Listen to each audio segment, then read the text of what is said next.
Assalamualaikum warahmatullahi wabarakatuh. Perkenalkan, nama saya Sonia Fikriani, NIM 2019 102303111338. Saya dari kelas G. Tujuan saya membuat video ini adalah untuk memenuhi tugas mata kuliah psikologi abnormal. Dalam video ini saya akan menjelaskan terkait dua materi. Yang pertama yaitu depressive disorder dan yang kedua paraphilia disorder. Paraphilia berasal dari kata para yang artinya penyimpangan dan philia yang berarti cinta atau ketertarikan.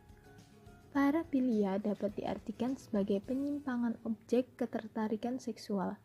Tetapi sejak beberapa tahun ini, paraphilia cenderung didefinisikan sebagai ketertarikan atau ketergugahan seksual pada objek, situasi, individu, atau fantasi yang tidak biasa atau tidak lazim. Khususnya sejak tahun 2015, dalam buku Panduan Diagnostik dan Statistik Gangguan Mental edisi kelima atau DSM-5, paraphilia hanya dinyatakan sebagai minat atau ketertarikan objek seksual yang tidak lazim. DSM-5 membedakan antara paraphilia, ketertarikan pada objek seksual yang tidak lazim, dan gangguan paraphilia. Faktor penyebab yang pertama yaitu pengalaman pelecehan dan kekerasan seksual di masa kanak-kanak. Yang kedua, hambatan perkembangan dan kesulitan dalam menjalin hubungan. Yang ketiga, kecanduan pornografi. Beberapa tayangan aneh akan memberikan daya tarik seperti magnet yang dapat memengaruhi psikologis ketergantungan.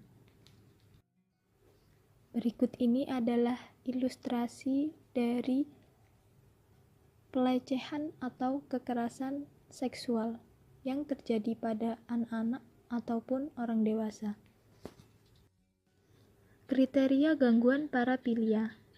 Ciri paraphilia menurut DSM-4, Diagnostic and Statistical Manual of Mental Disorder, adalah melibatkan dorongan atau fantasi seksual yang berulang atau kuat yang bertahan selama 6 bulan. Kemudian, tindakan seksual yang memperlakukan atau menyiksa dirinya ataupun partner seksualnya. Yang kedua yaitu perasaan merendahkan atau menyakiti diri sendiri atau pasangannya. Yang ketiga adalah objek bukan manusia, seperti pakaian dalam, sepatu, kulit, atau sutra. Dampak dari paraphilia.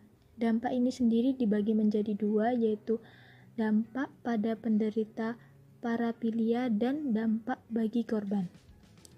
Yang pertama adalah dampak untuk penderita paraphilia, yaitu terganggunya aktivitas sehari-hari, menimbulkan stres, menghambatnya dalam hubungan dengan orang lain, dan tentunya bisa mengganggu dan membahayakan orang lain.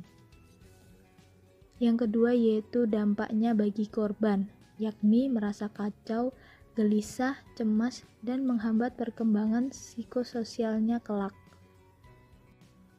Penanganan kasus-kasus penyimpangan seksual biasanya akan bergantung pada pendekatan yang digunakan terapis. Terapis yang menggunakan psikoanalisis akan menggali lebih dalam mengenai masa lalu orang tersebut. Jika persoalannya adalah masalah rendah diri karena figur ayah terlalu kuat, klien akan dibantu menyelesaikan kompleks Oedipus yang tidak selesai. Mereka akan mengadopsi perspektif behavioral, akan melakukan aversion terapi dengan variasi bentuknya. Dalam terapi ini, klien akan diajarkan untuk jadi tidak menyukai aktivitas penyimpangan seksualnya. Aversion bisa diartikan sebagai keengganan atau ketidaksukaan.